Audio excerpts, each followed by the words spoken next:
In this video, I'm going to show you how you can easily post full pictures on Instagram. Be sure to watch the video to the very end so you don't make any mistakes.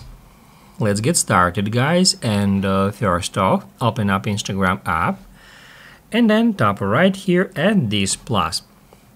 That will open up your camera roll, and from here we can select any photo simply by tapping on it.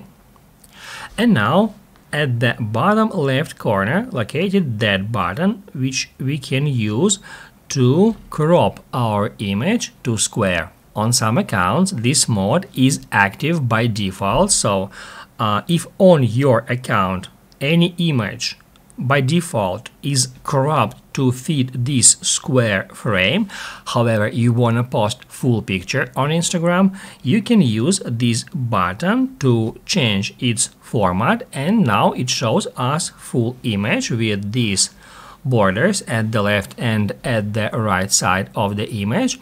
However, when we share this picture, it won't show that borders. I'm gonna show you how it works. So after we selected a photo and selected the full picture mode, we can just hit next, then we can apply a filter, hit next again, and then we can share this post to our profile. Once the post is shared, we can check that the image is published in its original aspect ratio. If this video helped you out, don't forget to hit the like button.